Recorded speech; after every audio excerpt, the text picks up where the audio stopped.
Invest in yourself. So, this is the Commonplace book, Commonplace binder. I'm going to set this down. As always, this is the Commonplace Binder 101 playlist. It is 100 videos. We are on video number 67. If you're looking for what that means, sold. Sold. Sold on the idea or the product. So there probably should have been a question mark there. I'm kind of questioning why there wasn't. We got to figure this out. So, invest in yourself. I feel like I need to restart this. This is wasting your time. This is wasting my time. We need to get to the bottom of this. So, how are you investing in yourself by getting a commonplace of any kind? Well, what you're doing is you're going through all your old notes, consolidating them, putting them in a place where you will actually look at them later. So, this doesn't necessarily mean that you are going to solve all of your problems in one day, or you're going to get your kid to stop using AI for like literally everything, even though they're only 5 years old. Like, there might be things that can't really be overcome once they've gotten to a certain point. So, decision fatigue. What do I fix right now? You might be wondering, what do? Do you like take a shower, eat a snack, go to sleep, play a video game, do that thing you were supposed to do? Whatever that was. It can be kind of stressful. So where do we get our decisions back? So if you have a commonplace of any kind, so I'm talking about Commonplace Binder because, you know, there are like 500 videos on commonplace books, or at least that's what I used to tell people. I might still tell people that because, to the best of my knowledge, that's how many there are, but I've definitely seen videos continue to come out, and that number of roughly 500, specifically 470 or 468, that number was related to the number of videos that came up when I searched on YouTube Commonplace book in November or October of 2023. So it's probably a little bit different, but those videos have been coming out since the beginning of the platform. So I don't know how many there are. They're probably somewhere between 500 and 700. There might be a different number. Decision fatigue. You might be hearing a whole bunch of words already, and it's not decision fatigue, but it's something else. So how is this going to help with decision fatigue? Well, if you're trimming down your old stuff, you're looking at 2 old things and realizing, I only need one of these, so you can get rid of it. And then from then on, you won't be trying to figure out, oh, crap, I got this thing and I got this thing. And so when you go through your old stuff, you will have less decision fatigue. That's not really a strong sell, though. So, for example, I have a red or red-ish shirt. It's showing up as more red on camera than it is in real life, which is very interesting because I have a red shirt that looks like this, but this shirt does not look like red.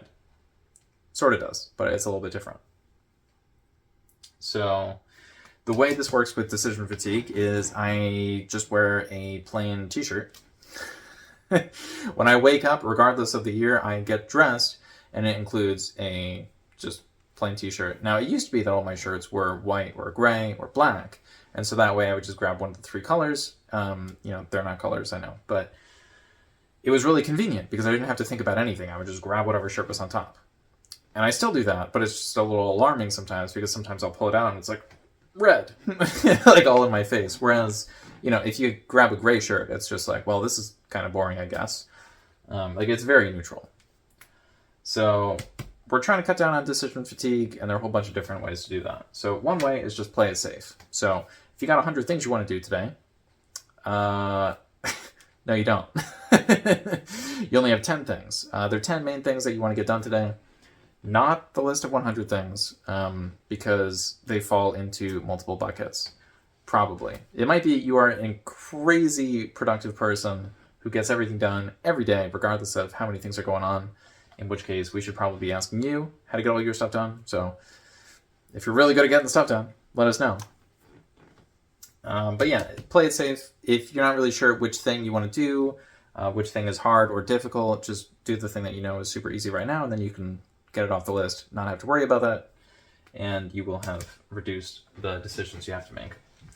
But we're talking about sold on the idea or the product. So what are we talking about? Well, if we have a commonplace, are we talking about the idea of a commonplace, or am I selling a specific commonplace product? Well, in the previous video, I talked about how that was pretty much the only video in this playlist where I'm going to be talking about selling things, so I'm going to try not to go too far into that. But basically, we want to create assets we own. So some people will talk about, I don't actually know what people talk about regarding this. I'm trying to avoid talking about money, but it looks like I've just added money into this one too. I might have gotten stressed out by the 66 video. So, assets we own. This is an asset I own. I don't know if it's really listed as an asset technically, but basically I just have my notes in a binder, and that's cool. Because it means whenever I want to make a video, I just check this. So I'll just open it up, I'll flip through it, and I'll know what I have to do. Kind of nice. Now, you could have that just as a notes app on your phone, and that's that. But hopefully I might be able to do something more with this. Might be able to make it an actual sellable asset, which would be kind of cool. Maybe I will write down potential assets within the binder, and then things will get a little bit more meta. I don't have any weird stuff to sell, like we're not selling saffron that was grown in the backyard or something. No. Cautious outlook. So if you don't know if you want to buy something, or if you just like the idea, one thing you can do with the commonplace to protect yourself from the impulse buying is you could just write down, I want to buy this thing. Now, some people will say this is just a journal or like a notes thing or a to-do list or whatever. Depending on the definition of a commonplace, you can include a whole bunch of different things. So, you know, you could just have a page where you write down stuff that you want, and then if you see that it's December and you wrote down the thing in March and you still want it, and you've written it down like 20 times, then you should probably, assuming it's, you know, under $100, probably just get the thing. If it's over $100, you know, like, this is not a financial advice channel. I don't give financial advice. But, you know, if you need, like, new toothpaste and you want to try a different brand or something, like, it's probably fine. But I don't know. And I'm just going to be playing it safe. Not making any recommendations, especially because toothpaste sounds like a health thing. Just realizing the tag is visible. I hate when that happens. Okay, saving up intellect. So one of the great things about having a commonplace is it doesn't matter how much money you have, as long as you know, have money to work on the binder. So for some people that might mean like stickers or something, but for me that just means like, do I have paper? Do I have a pencil? Do I have, you know, like a place to put all the stuff? So one thing I can do is I can just take notes on something, and then when I need the notes, I can go back to it later. Now, a lot of people will say you could just use AI for this, but none of this playlist was made with AI. This video was not made with AI, as far as I know. Pretty much the only editing I do for my videos is I put them into a program that allows me to double the volume, because for whatever reason my videos are freakishly quiet when I upload them. So I have to double the volume, otherwise nobody's going to be able to hear anything. So I don't know what to do about that. But the only other thing I do is I will remove small sections of the video sometimes. So if I'm just rambling about something, if somebody knocks on my door and I have to go talk to them, and that takes like 5 minutes, you know, like I'm not going to have 5 minutes of me talking to a person in the background, because that's really boring, but also I don't really want to be recording people when they don't know they're being recorded. So even if I tell them they're being recorded, they might forget, because, you know, people don't remember everything. And so if they don't see the camera, if, you know, I just, like, there's sometimes I have to cut sections of the video, but I don't like to do that much. And part of that is it's already annoying enough to have to record, so when I have to edit it, it's just like, I just want to think about the thing. I don't actually want to have to do the thing over and over again. So that's why this is the best way to rot. So if you don't feel like doing anything, you feel like, I just want to play video games, I just want, I'm just relaxing, you can take notes on the video games themselves. And so if you take notes on the video games, it might be that eventually you want to make a video game channel, and then you'll spend less time playing the video games because you'll be recording the video games. And the people you're recording with are the people who, you know, probably aren't as numerous as the people who existed before, because beforehand it was like, I need someone to play games with me. But then if you're recording them, it's someone who plays games with you that also is okay with you recording. And you're okay with including in your recordings, because there might be some person with like some really bad name or a person who says really bad words. And so if you do more of your socially acceptable habit that you do to a socially unacceptable level as a new channel, it might be that you actually get rid of the bad habit, or like reduce it to the point where it's not a bad habit anymore. So I think that's why that's the best way to run. If you just want to just flop on the couch or whatever, take notes on that. How does the couch feel? Where'd you get the couch from? How long until you need a new couch? What are you going to do on the couch? What are you not going to do on the couch? There are a whole bunch of different things about this. Maybe you'll write a story about the couch. It might not necessarily be that the couch went on a magical adventure in a fantasy land. It might be that you have a cat and the cat was like licking the corner and then biting it to get your attention. And that's why there are the little marks on the corner of the couch. And you could go into detail about the cat, and you could have your own little story, and you're just flopped on the couch. This is it's very nice.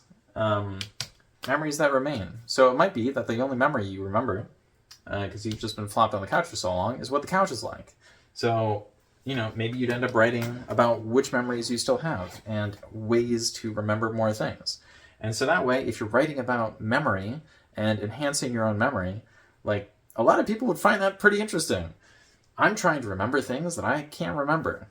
Okay, I went through these steps and I got these results, and that's why that matters. That's cool. Algorithm free. So here's the funny thing. If you just flopped on the couch and you're writing down whatever you want, and then you're like, oh, I have some memories, I could write those down. And you're thinking about that and all the different things combined, that is completely algorithm free. Unless all you have in your memories is you've just been watching content. In which case, congratulations on having an approximate knowledge of many things. I believe that's from Adventure Time, although it's a little bit misquoted. I haven't actually seen Adventure Time. I think I saw the first episode, maybe the first 3. It wasn't bad. It was just one of those things where I kind of lost access to it, and I wasn't going to go hunting for it. It was cool, but rewriting history. I don't know if they rewrite history in that show. I definitely have rewritten history a little bit in my binders at some points. So the memories that remain, are they super historically accurate? Might be they're not. Maybe you wrote down what you wanted to have happen rather than what actually happened. I'm just saying. And that's not always a bad thing. It just means if you go back and you're trying to set up a chronology, you might be like, oh, something's missing, and this thing is done wrong.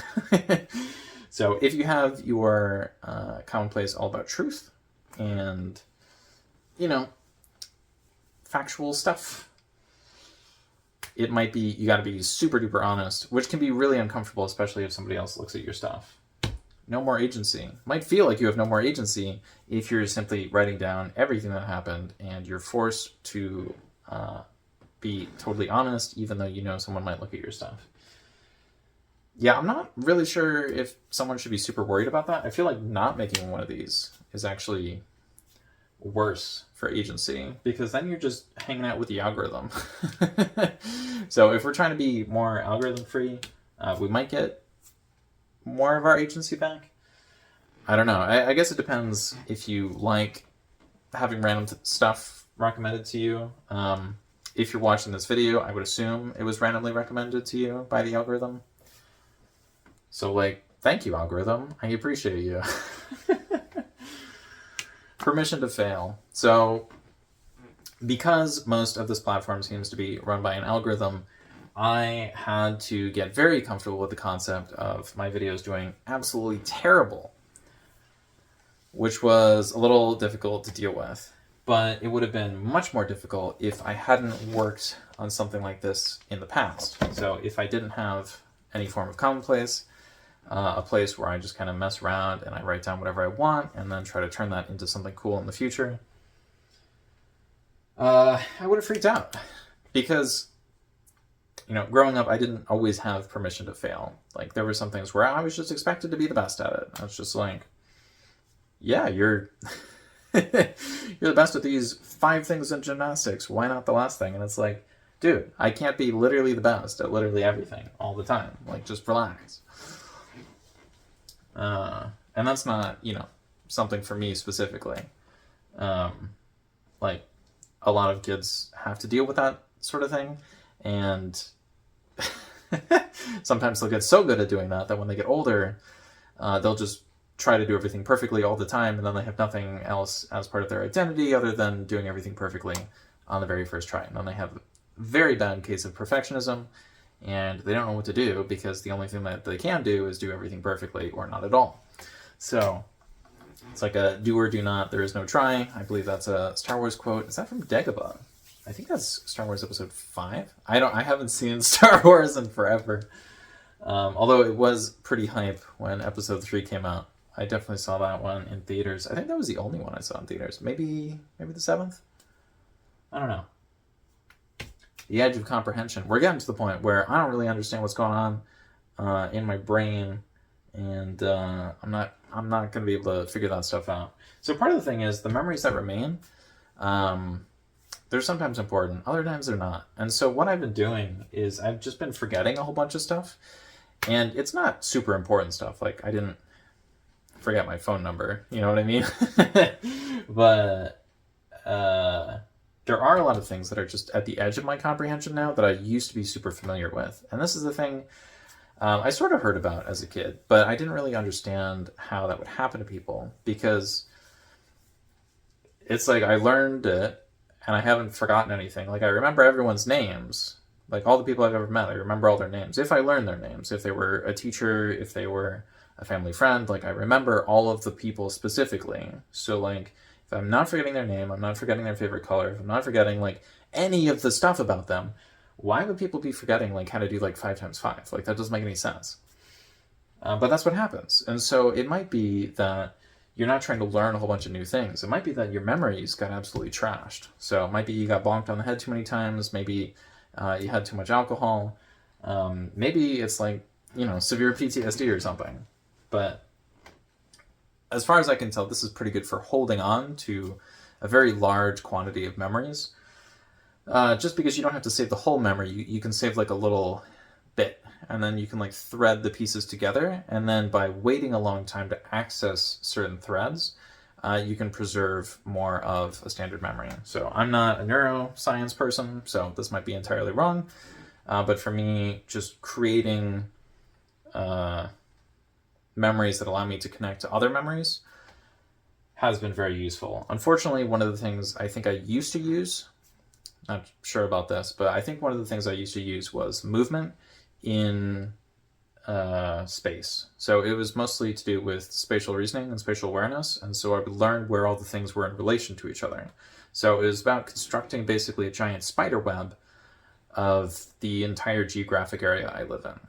And so that was pretty mentally taxing, and I would often have dreams of giant libraries that were like a house and a map and a whole bunch of other stuff, because it was very difficult to hold it all in my brain, and little bits would just like fall out of it every so often. And so then it ended up more like a spider web, and it was kind of bad. So if I got bonked on the head too many times, maybe there wouldn't be some things on the edge of my comprehension. Maybe like big chunks of the library would just go missing. I don't know.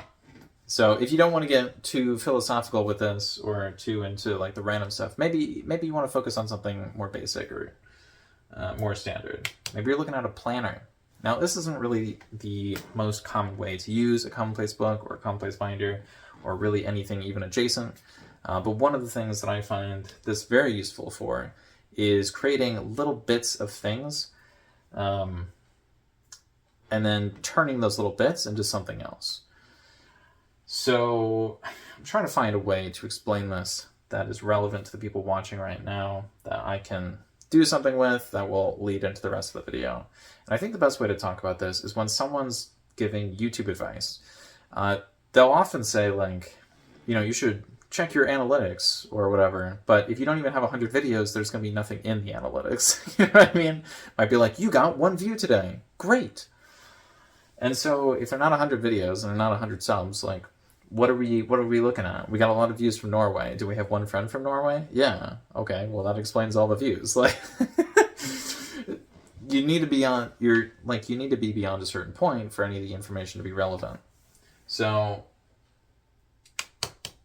it might be a planner works just because you know, you can pretty easily construct that because you know what the months are.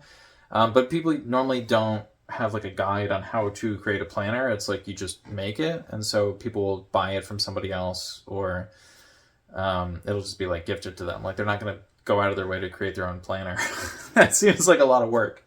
But this tool is very good for like the level 0 or the level 1 version of anything. So if you have like a step 1 or even a step 0, you might need a place to keep all your notes and connect everything together. Because otherwise the threads are just going to be wiggling like a whole bunch of snakes or rubber bands, I guess. I don't know. Notations. So hopefully we're not writing too many notes. Notations. Are notations something different? Please leave some notations below. No, that's... I don't think that's how the word's supposed to work. If I have a product, should there be notations in the margins? I don't know. Would those technically be annotations? I don't know either. So if you want me to make sure that I know what all the words are before I talk about them, please leave that in the comments down below. Journal. It might be you've heard of commonplacing before, but only as a journal. And so it's just a journal, right?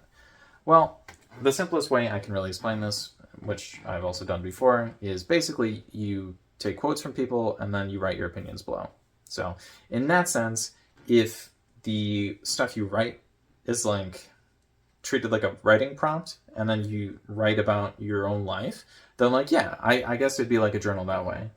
But normally it's not just like a standard journal. A tutorial. So it might be this video isn't really helpful as a tutorial, but maybe you want the product to be an actual helpful tutorial. So maybe in that I would run through the entire 100 video playlist, but in 25 minutes rather than 25 hours. It kind of feels like that's how long this playlist is going to be, because if every video is 15 minutes long on average, and we have 100 videos, 15 times 4 is 60, right? So that'd be 1 hour. And so if 4 becomes 1 hour, and we have 100, you divide that by 25, and that's 25 hours. So maybe I did the math wrong. I don't know. Announcement. I did the math wrong. No, I don't know. I might have done it right. I don't. We'll see. Also, we're only 2/3 of the way through, so the average length of the video might change. This video has been very long. The video before this was very long. The video before that was, I think, a little bit longer than normal. But yeah, I don't know. I guess I'm just very talkative today. Probably because I haven't been talking to a lot of people recently, because I've just been working on this stuff. And nobody's been around because everybody's working hard. Yeah. So I don't really have anything to announce with this. I don't have any products for sale. I might in the description. I don't know. But as of time of recording, no products. So free content. I guess the thing I'm trying to push you guys into is the next playlist. This is for 2025, and there's going to be one for 2026, and then one for 2027, and then one for 2028. Like, I plan on doing this for as long as I possibly can, until I run out of money or I get lots of money and other people can do it for me. So, yeah. Either way, I'm going to be doing this for a while. Cover. Oh yeah, the front cover. So the front cover for this, I show off pretty much every video, it feels like. So we talk about introducing, wow, Yeah. It's a little bit better than it was before. This is white, and the background is white, so I've been thinking it might be good to make this red, because that way, it's a color that's not here. Well, it's here, but I don't wear red every single video. And so if I can hold it up here and it's red, it might add a little bit more color. I'm not really sure. It might be too distracting, so I'm not really sure what I'm going to do with that. But the point is, if you have a commonplace, you can have a cover. It's not super important. You might find it is incredibly important, or it might be that it's very easy for people to make videos on how important it is, because it's a thing they can make a video on. I'm not saying it's like not important. It's just, normally the contents are better, or normally the contents are more important than the actual packaging, even though the packaging is what, gets the click, if we want to use YouTube terminology. We talked about the cover, we talked about new. Are there any new ideas in this? Do you think I need to be exposed to any new ideas? Am I exposed to too many ideas? What's going on? So this video is probably a little bit long and rambly because I have been very stressed about doing the video just before this one, and I finally got it done, but it's still stressing me out, which doesn't make any sense. It's like you can be stressed beforehand or you can be stressed afterwards. Why do you have both? Before, after, and during. Ridiculous. So, prep to share. Maybe that's the problem. Maybe I'm not prepped to share selling products. I don't know. But we have talked about a lot of ideas, and in the previous video we talked about selling stuff, and hopefully I'll be done with that from now on, at least for the rest of this playlist. So, thank you for sticking with me, and I'm very happy I pronounced that properly, because I think I screwed that up a few videos ago. But regardless, thanks for watching. I hope you're having a good day. And I hope I'll see you later. Okay, bye.